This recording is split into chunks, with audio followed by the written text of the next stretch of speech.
여러분들 반갑습니다. 부동산 공시법을 담당하는 목회수입니다. 자, 지금까지 우리는 지적 파트를 공부를 했고 이제부터는 등기 파트를 공부를 하도록 합니다. 등기는 좀 어려워요. 그래서 여러분들이 법률적 지식을 좀 필요로 하는 겁니다. 하나하나 살펴보도록 하죠. 그럼 먼저 우리가 지금부터 배우는 것은 부동산 등기입니다. 등기. 등기는 그냥 가장 쉽게 이렇게 생각하면 되겠죠. 집을 사고 팔았다. 그럼 등기소에 가서 소유권 이전 등기를 신청해야 되죠. 그죠? 우리 집을 담보로 잡히고 은행에 돈을 빌렸다. 그러면은 등기소에 가서 건저당권 설정 등기를 해야 되는 겁니다. 그러면 등기가 뭐냐 일어났을 때 여러분들 이 그림을 보면 먼저 한번 볼까요?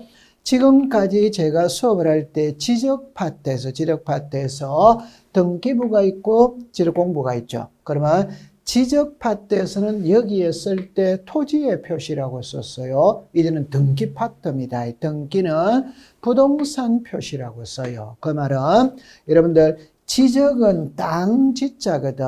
지적은 토지만 공부를 합니다. 건물은 공부하지 않습니다. 그런데 등기는 있잖아요. 부동산이라는 표현을 썼으니까 토지도 포함을 하고 건물도 포함을 해요. 그럼 등기와 지적의 차이는 여기는 토지, 여기는 부동산 일어났죠. 부동산은 토지와 건물을 이야기하는 겁니다. 그 다음에 지적 파트에서 여기에 소유자라고 썼잖아요. 그런데 이제 등기 파트는 권리 관계라고 썼어요. 이 권리 관계는 또 두 개로 나누는 거예요. 하나가 소유권, 하나가 소유권 외입니다.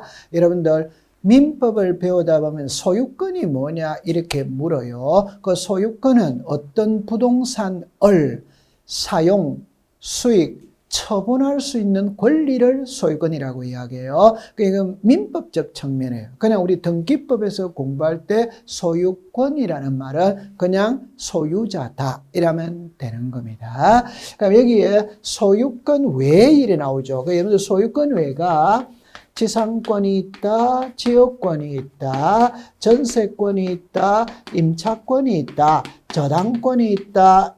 자, 법을 공부하다 보면 지상권, 지역권, 전세권, 임차권, 저당권 들어봤어요. 그 중에 여러분들 전세는 많이 들어봤죠. 그죠? 은행의 저당권 많이 들어봤죠. 그죠? 이런 것들이 소유권 외입니다. 그럼 제가 하고 싶은 말은 지적에서는 소유자만 공부를 합니다. 근데 여기는 소유자도 공부하고 소유자 외도 공부를 한다. 그러면 이걸 다른 각도로서 이야기하면 이 부동산의 소유자를 알고 싶다. 그러면 지적 공부를 보면 알 수 있다 이 말입니다. 등기부를 보면 알 수 있다 이 말이에요. 그런데 이 부동산이 은행에 저당권이 설정된 걸 알려면 지적 공부에는 등록되지 않아요. 그 말은 지적 공부에는 저당권이 설정된 게 나오지 않아요. 그러나 이 등기부에는 있잖아요. 이 부동산에 저당권이 설정됐다는 걸 알 수 있다 이 말. 자, 그러면 풀이를 하면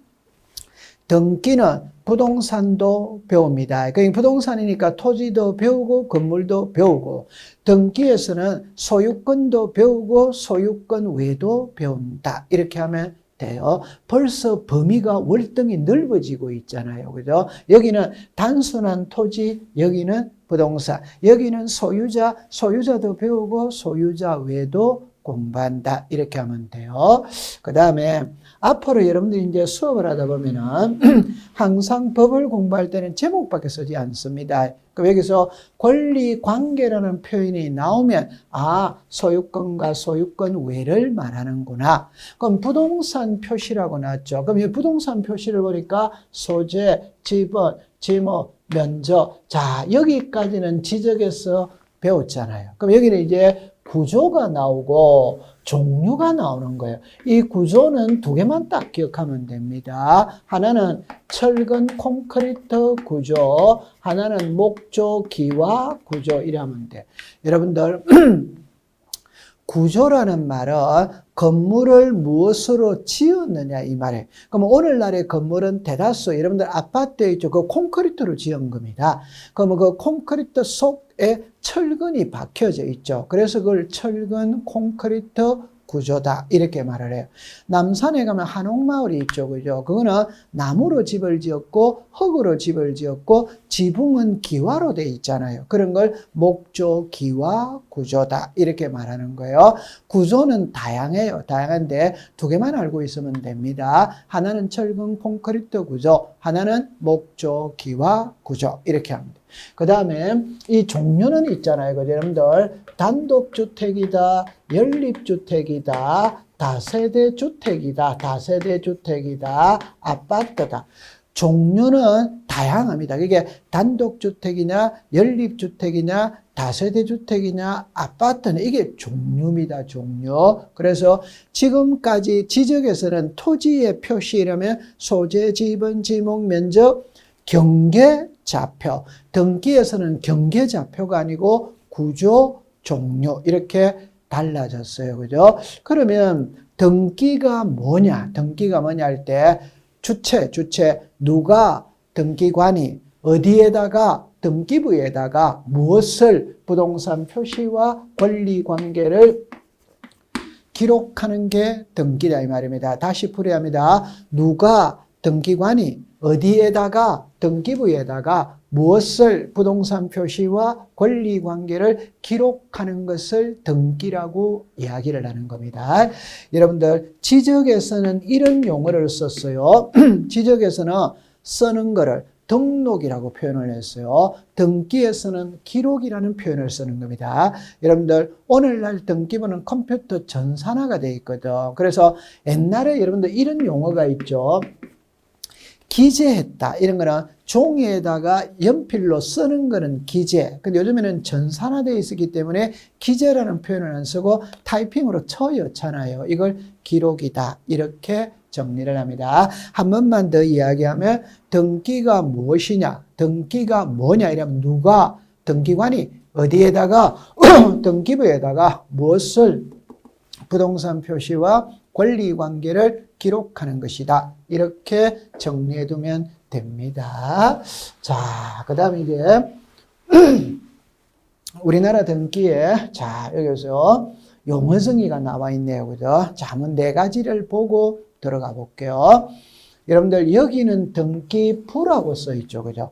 여기는 등기 기록이라고 써져 있죠. 근데 같이 사용해도 돼요. 그러나 엄격하게 표현하면 틀리는 표현입니다. 이 등기부라는 것은 전체를 말하는 거예요.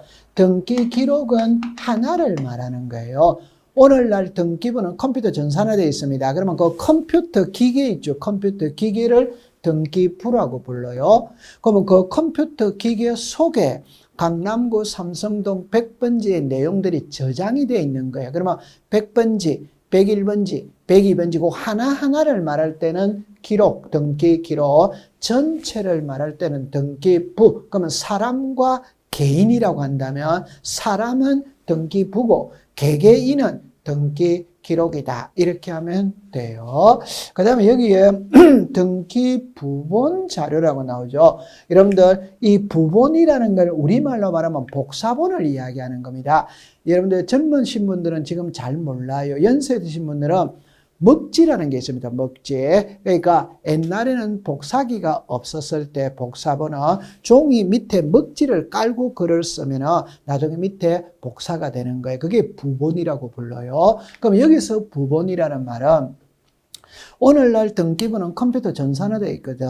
컴퓨터는 편리하고 아주 좋습니다. 그러나 바이러스 먹어서 한 방에 날아갈 수도 있어요. 그러니까 미리 복제를 다 해놓는 겁니다. 그 복제놓은 자료가 부본이다 이러면 돼요. 과거 우리가 국사 시간에 조선 왕조실록이 있잖아요. 그걸 한 군데 보관하는 게 아니잖아요. 여러 군데, 네 군데에다가 보관하죠. 그죠? 그게 분실될 우려가 있거든. 화재날 우려가 있거든. 그러니까 분산시켜 놓는다. 이래 생각하면 돼요.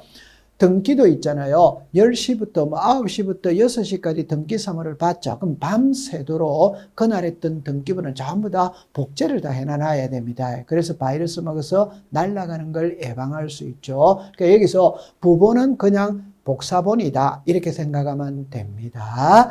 자, 그다음에 여기 이제 등기필 정보가 나오는데 여러분들이 공부를 하다 보면 가장 우리를 힘들게 하는 용어 3개가 있어요. 그 중에 이 첫 번째가 등기필 정보입니다. 이걸 이해를 못하면 있잖아요. 엄청 어려워요. 자, 풀이를 한번 해보면 여러분들 이렇게 한번 해볼게요. 등기필증이죠. 이 증이라는 거는 종이를 말하지. 종이. 그럼 여기서 등기필 정보라는 요 정보자가 나오죠. 이러면 전산화된 거예요. 그러니까 결론은 같은 말입니다. 같은 말인데 이거는 종이의 시대 때는 이렇게 불렀고 오늘날 컴퓨터 전산화 시대 때는 이렇게 부른다. 그럼 여러분들 나중에 가면 이런 말이 있어요. 등기를 신청할 때는 신청서가 있죠. 이 서라는 거는 종이를 말하잖아요. 그럼 여러분들 이제 앞으로 부를 때는 신청 정보라고 불러요. 그러니까 이거를 컴퓨터 전산화되어 있으니까 용어가 바뀐다 이러면 돼요. 그 같은 말인데 종이로 부를 때는 신청서, 컴퓨터 용어로 부를 때는 신청정보 이렇게 하면 되는 거예요. 그래서 나중에 정보자가 나오면 무조건 모르겠거든. 서류다 이렇게 생각하면 되는 거예요. 아, 이거를 컴퓨터 전산한 용어다 이렇게 생각하면 됩니다. 그러면 여기서 등기필증이죠. 그럼 여러분들 제가 이래놨죠. 남자들 이력 썼을 때 병력 관계할 때 병력필이죠. 그럼 병력필이 뭐예요? 군복무를 마쳤다 이 말이잖아요. 그럼 등기필은 등기를 마친 증명서 이러면 되는 거예요. 그럼 등기를 마친 증명서를 등기 완료 증명서 이렇게 하면 되잖아요. 그죠? 그러면 오늘날 용어가 이렇게 바뀐 거예요. 그래서 등기필 정보라는 거는 등기를 마쳤다면은, 마쳤다면은 그 사람에게 마쳤다라는 증명서를 주는 겁니다. 가장 쉬운 예를 들면 학교 졸업했죠. 그럼 졸업했다는 증명서를 주잖아요. 그게 졸업장이잖아요. 초등학교 졸업했죠. 그럼 졸업장 받지. 중학교 졸업했죠. 그럼 졸업장 받지. 그럼 제가 A 대학 졸업하고 졸업장 받았어.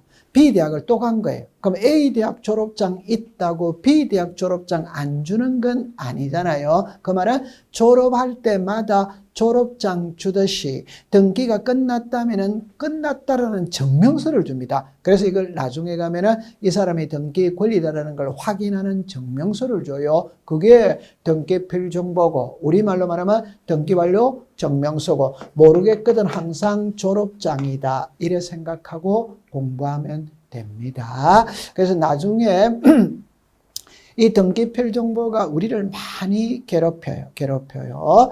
자, 그 다음에 이제 등기 제도의 특징으로 한번 들어가 보는 겁니다.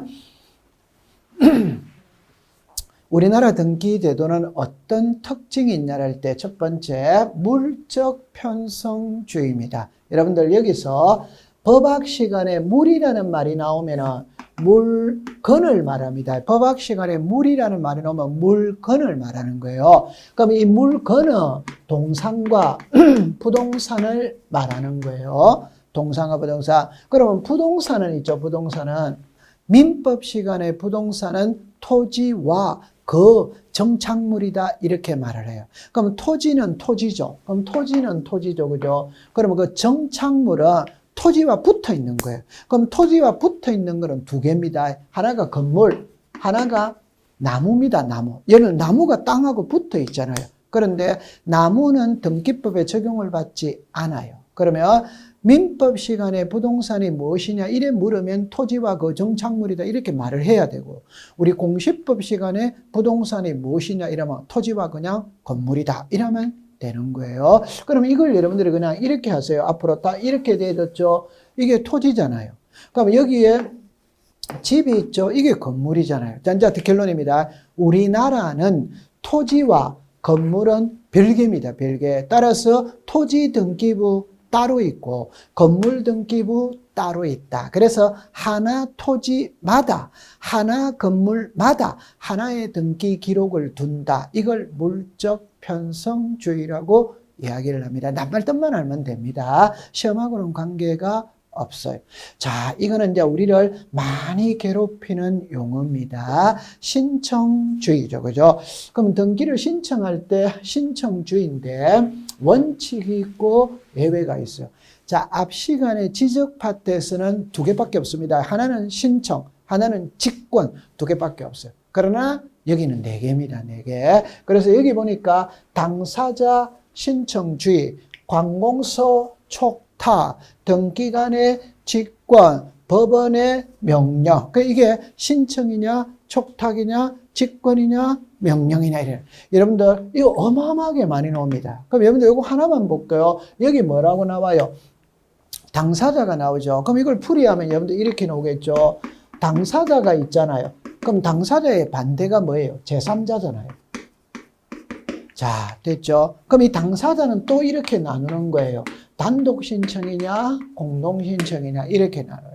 그럼 여기서 이제 의무자가 있고 권리자가 있어요. 자, 이제 법학 시간에 권리가 있다면 의무가 있고, 의무가 있다면 권리가 있고. 그러면 이제 시험에 이제 나가면, 그러면 각각의 등기마다 의무자, 권리자를 다 찾아내야 됩니다. 그러면 제3자 있죠.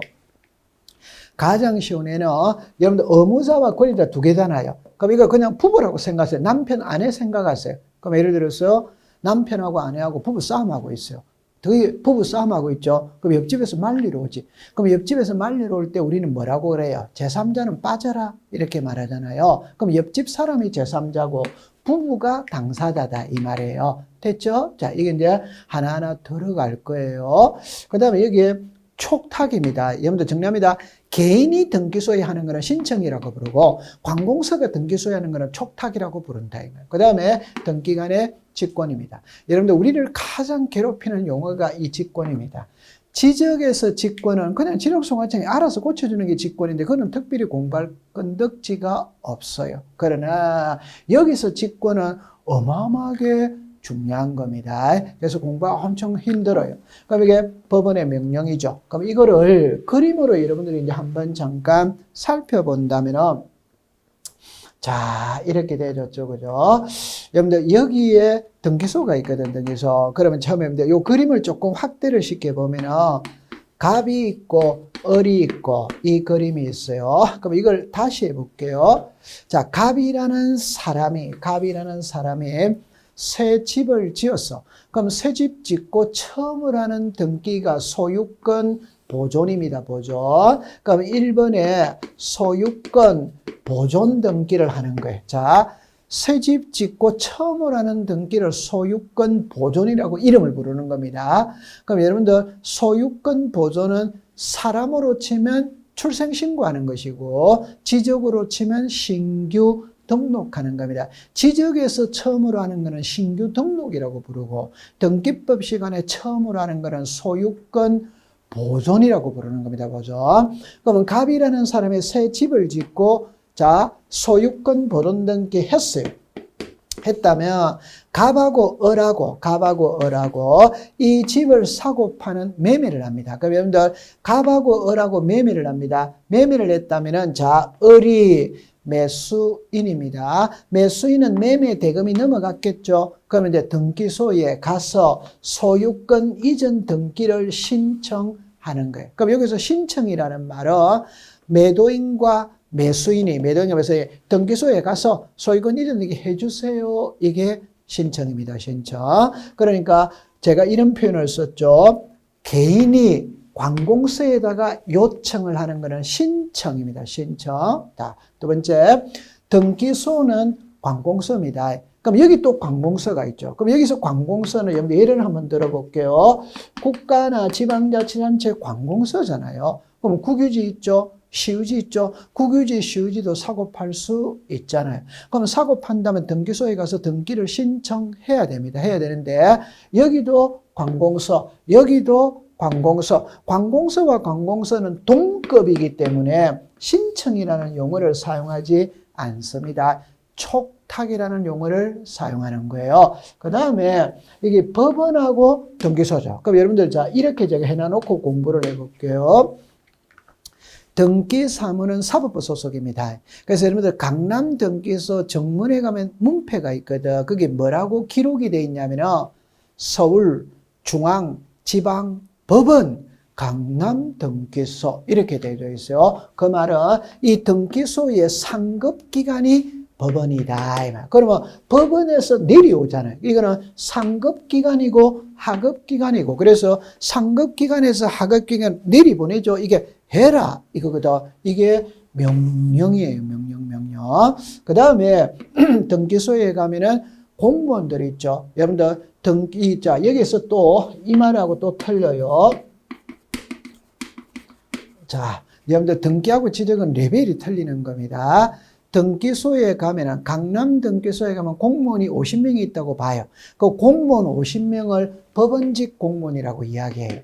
그 중에 등기부를 작성할 수 있는 사람을 등기관이라고 합니다. 그럼 여러분들, 아니, 등기소에 근무하는 공무원은 전부 다 등기부를 작성할 수 있어야 되는 것 아니가? 그렇지 않습니다. 50명 중에 20명 정도, 이렇게 숫자는 정확한 게 아니에요. 다 틀리는 거니까. 50명 중에 20명 정도만 등기부를 작성할 수 있어요. 그게 등기관입니다. 그러면 등기관이 알아서 다 고쳐줘요. 그걸 우리가 직권이다 이렇게 이야기를 합니다. 그러면 여기서 용어를 신청을 하는 등기도 있고, 촉탁을 하는 등기도 있고, 명령을 하는 등기도 있고, 직권을 하는 등기도 있다. 그럼 우리가 나중에 괴롭히는 거는, 이거는 우리를 괴롭히지 않습니다. 이 세 개는 우리를 어마어마하게 괴롭힙니다. 그래서 각각의 등기가 나올 때마다 이게 신청을 하는 거죠. 여러분, 제가 좀 전에 그랬죠. 신청은 이게 단독 신청을 하는 건지 공동 신청을 하는 건지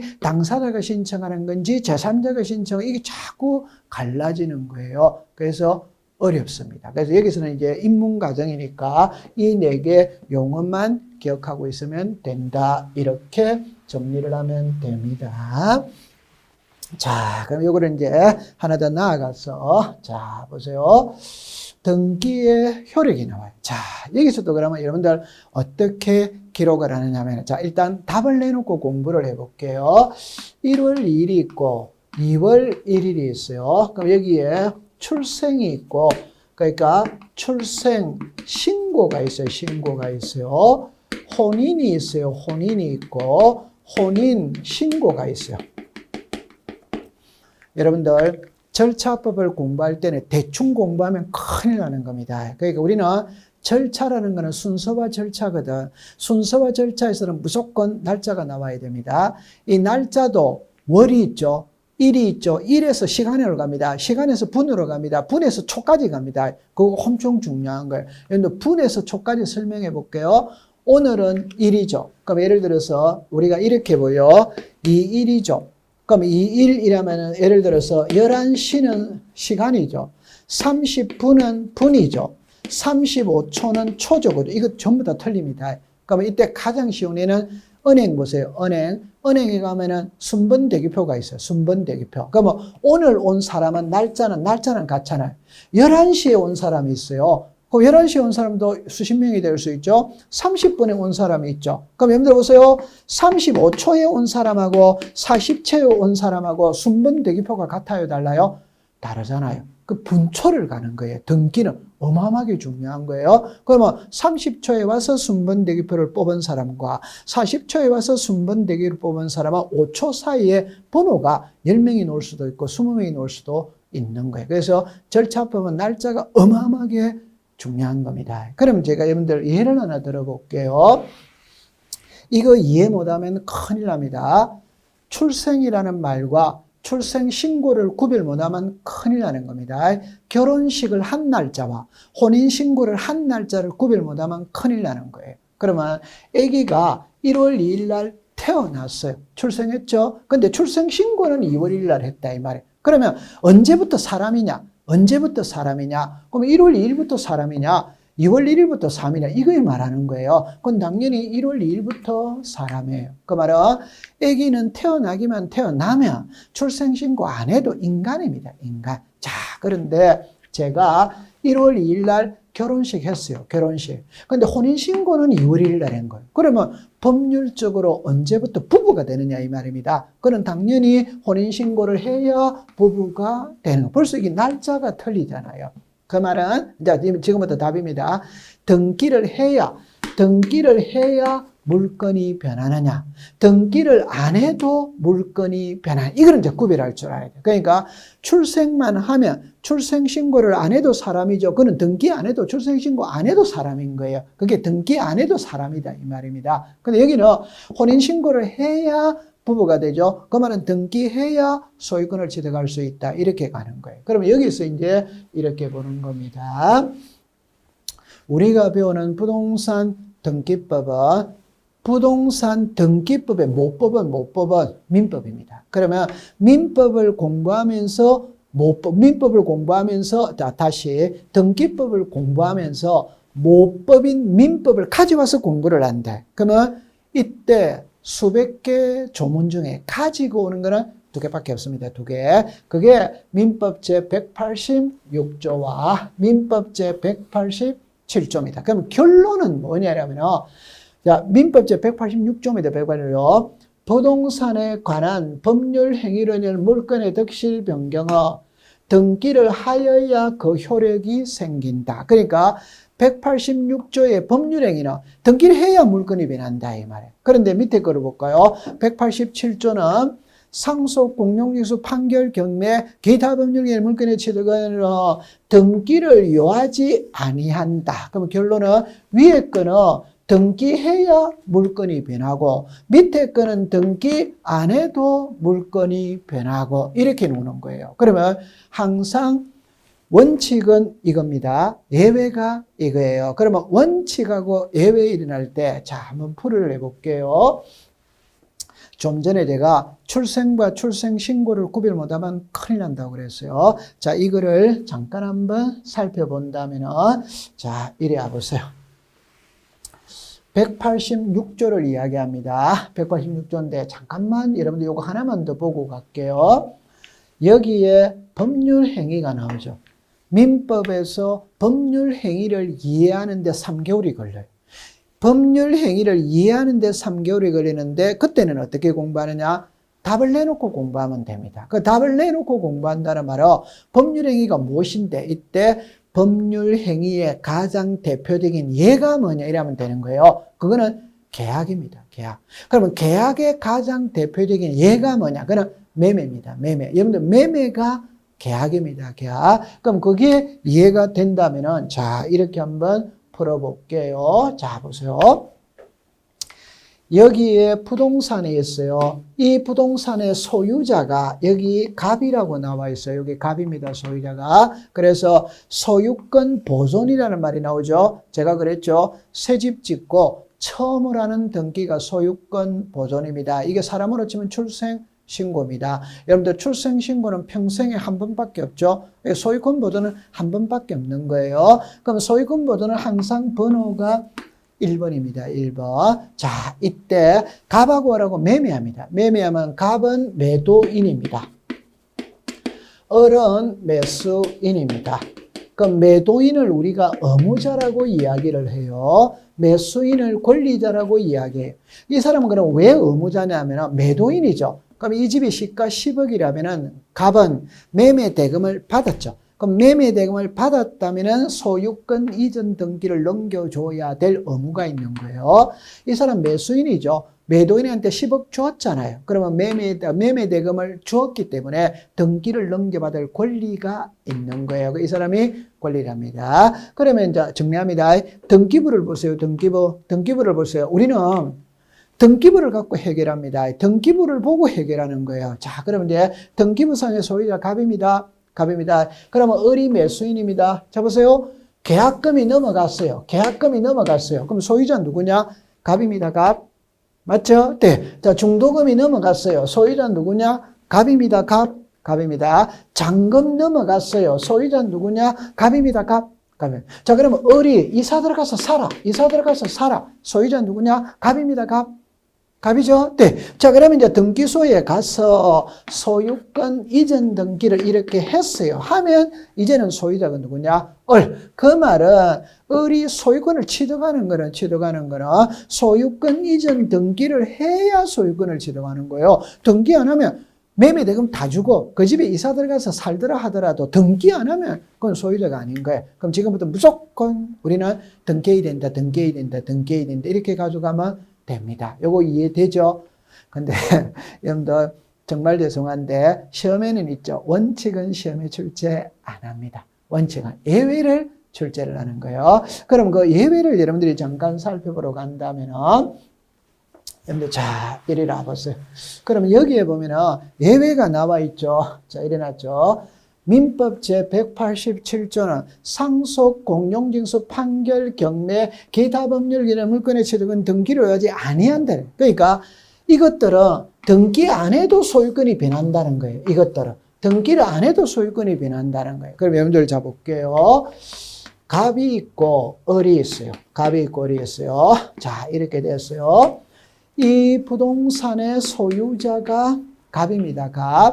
갑하고 을하고는 부자지간입니다. 그럼 여기가 아버지입니다.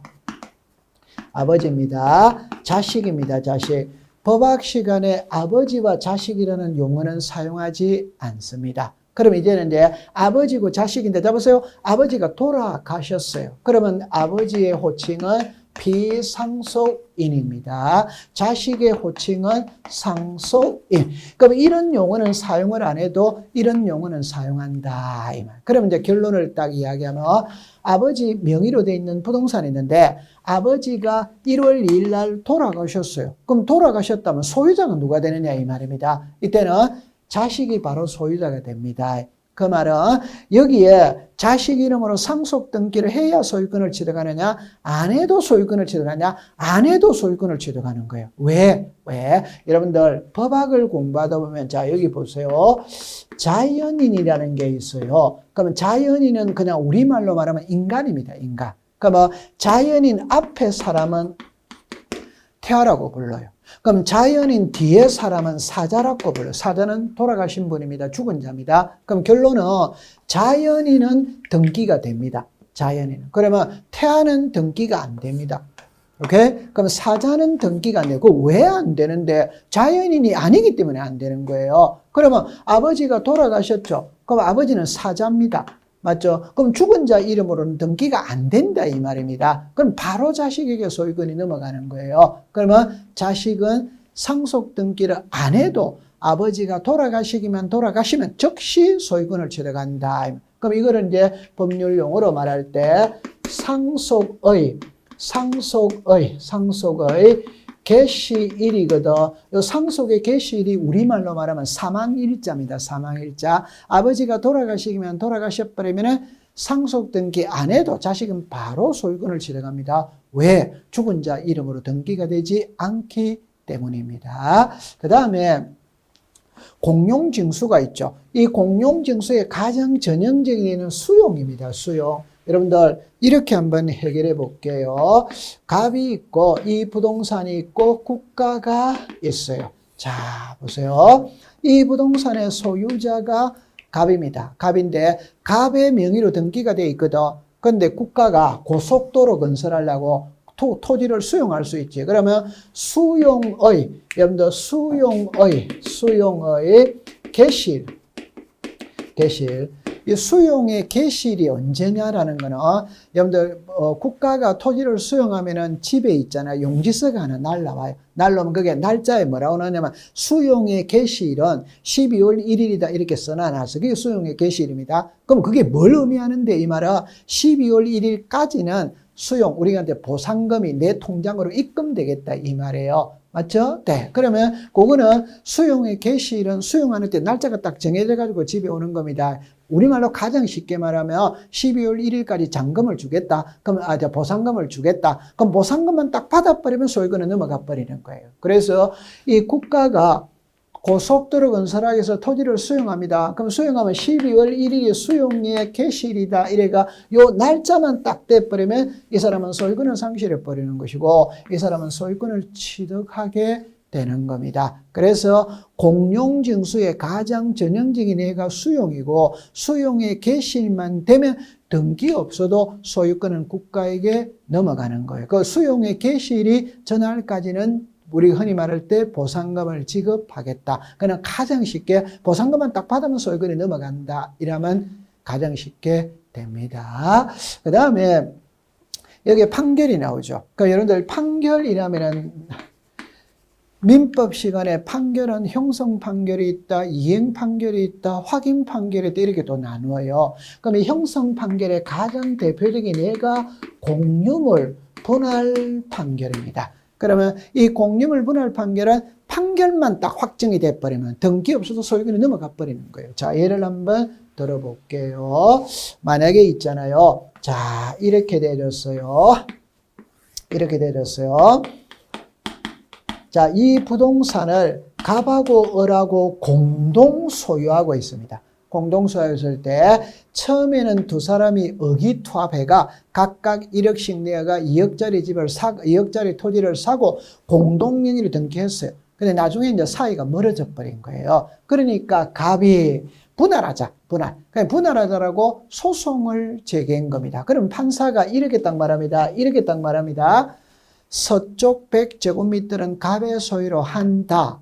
동쪽 100제곱미터는 을의 소유로 한다. 땅 두드리면 각자 소유권을 취득하는 거예요. 이 등기 안에도 소유권을 취득하는 이런 판결을 공유물 분할 판결이라고 하고 이 판결을 형성 판결. 그럼 나중에 민법 시간에 가면 형성 판결은 판결 그 자체만으로 권리가 발생되기도 하고 변경되기도 하고 소멸될 때의 판결이 형성 판결입니다. 그럼 이거는 판결이 확정만 딱 되면 소유권을 취득한다 이 말. 그럼 여기서 여러분들 경매는 그냥 바로 이야기하면 됩니다. 어떤 부동산에 경매 나올 수 있죠. 그럼 제가 낙찰을 받았어요. 그럼 낙찰 대금이 10억이죠. 그 10억만 납부하면 내 이름으로 등기 안 해도 소유권을 취득하는 거예요. 그 다음에 기타 법률의 규정이거든. 그럼 여러분들 요거는 이제 저당권 하나만 공부하면 됩니다. 자, 이렇게 해결해 볼게요. 그죠? 자, 보세요.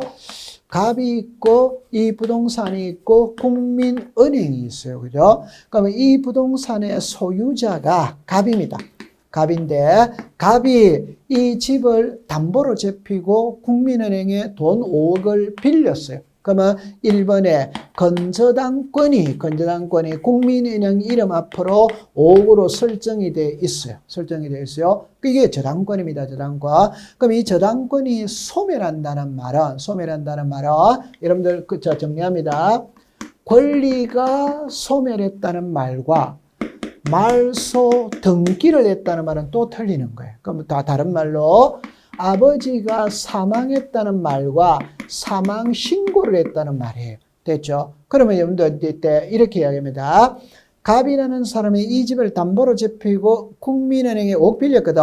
그럼 이게 저당권이 설정이 되어 있죠. 이때 갑이 돈만 딱 갚아버리면 국민은행이 가지고 있던 이 저당권은 그냥 없어지는 거예요. 이게 권리가 소멸하는 겁니다. 그 말은 권리가 소멸했다는 말은 채무만 변제, 돈을 갚는 걸 법률용어로 채무 변제라고 해요. 돈만 딱 갚아버리면 이 저당권은 아무런 효력이 없어요. 그럼 효력이 없죠? 그럼 이제 나중에 이제 지워야 될 거 아니에요? 지우면 2번에서 1번을 지우는 거. 이게 말소 등기입니다. 그러면 저당권이 소멸하는 시점은 채무 변제 때 소멸하느냐, 말소 등기 해야 소멸하느냐, 채무를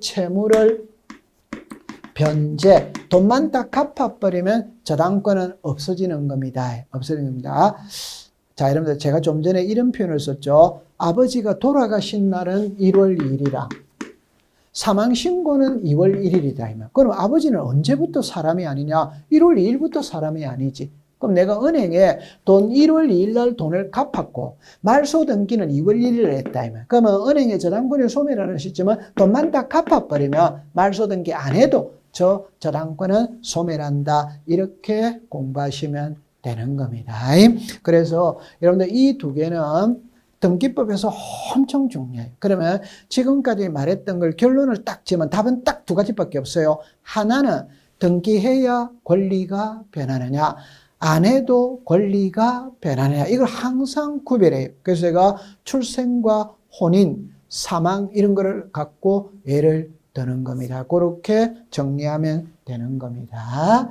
자, 그 다음에 이 형식주의는 공부 안 해도 돼요. 안 해도 되는데 그냥 여러분들 이제 이래만 이해를 해볼게요. 자, 보세요. 여기서 형식적 심사주의가 있고 실질적 심사주의가 있거든. 그러니까 제가 이제 걱정하는 거는 이런 겁니다. 법을 공부할 때 제가 이런 말 썼죠. 공부할 필요 없습니다. 왜 그러냐 이러면 심사주의는 두 개가 있는데 우리나라에서는 이걸 사용을 안 해요. 그럼 우리나라에서는 사용을 안 하는 거는 시험하고는 아무런 관계가 없습니다. 그러면 양자의 차이가 뭐냐 이러면 우리나라는 서류만 갖고 심사를 한다. 이건 형식적 심사주의고 서류 플러스 현장 조사, 증거 제출 이런 거 다 요구하는 거는 실질적 심사주의입니다. 우리나라는 실질적 심사주의는 없어요. 그냥 서류만 갖고 심사하는 거예요. 그럼 여기서 어떤 문제가 나오느냐면은 소유권 이전 등기를 신청할 때 제출하는 서류가 10개다. 그러면 그 10개 서류만 들어오면 등기해 주는 겁니다. 그럼 그 서류가 위조된 서류가 들어올 수도 있겠죠. 그래도 등기해 주는 거예요. 그래서 우리 등기를 신청하는 사람이 잘 알아보고 해야 됩니다. 그래서 나중에 민법에 가면은 공신력을 부정한다는 말이 나오거든. 이 말이 뭐냐 이러면은 국가가 만든 공적 장부인 등기부를 믿고 그래도 보호 안 해줍니다. 그거는 본인이 알아서 다 해야 되는 겁니다. 왜 그러는데 우리나라는 형식적 심사주의 서류만 갖고 심사하기 때문에 얼마든지 위조된 서류에서도 등기가 이루어질 수 있는 거예요. 그래서 본인들이 잘 알아서 해야 되는 거예요. 야비한 이야기지만 국가는 본인이 책임질 일은 항상 뒤로 빠지는 겁니다. 너희들끼리 알아서 잘해라 이렇게 말하는 거예요. 우리들이 잘 알아서 해야 되는 거예요.